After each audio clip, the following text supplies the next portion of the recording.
کہ وہ اس کنٹرڈکشن کو کیسے نبھاتا ہے مضمون سے.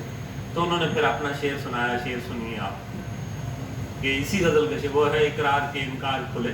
اس میں شعر ہے کہ واہ کیا ڈھنگ ہیں سیادوں کے، واہ کیا ڈھنگ ہیں سیادوں کے، لوگ پھرتے ہیں گرفتار کھلے. آپ دیکھیے کہ یہاں کیا خوبصورتی سے جو آدمی گرفتار ہوتا ہے، مجنون اب گرفتار ہے لیکن جنگل میں آوارہ پھر رہا ہے. یہ تو حسب حال ہے، حسب وقت ہے، حسب زمانہ ہے. یہ استاد کی مرضی ہوتی ہے، شاعر کی مرضی ہوتی ہے کہ وہ ردیف قافیے کو کیسے نبھاتا ہے. تو ہمارے جو علی صدف ہیں، یہ اس کا گھر جو ہے، یہ گھرانہ جو ہے، یہ اردو ادب سے بڑا پرانا جڑا ہوا ہے. اور یہ جہاں ان کی میرج یعنی ان کا جو سسرال ہے وہ بھی اردو ادب کے بڑے محسنین میں سے، اور یہ خود بھی.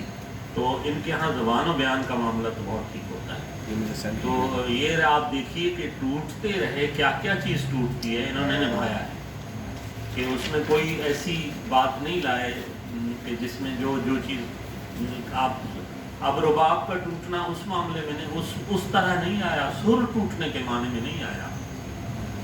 یہ یہاں پہ آپ یہ نہ دیکھیے کہ تان یا لے ٹوٹی ہے، وہ نہیں ٹوٹی.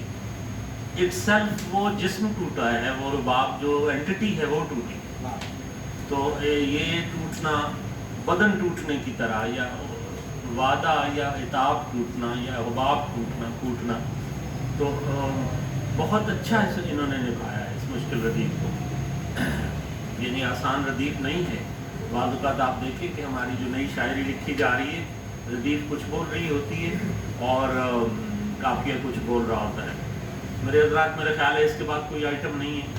میں تھوڑی سی دل کی ایک دو باتیں کر لوں.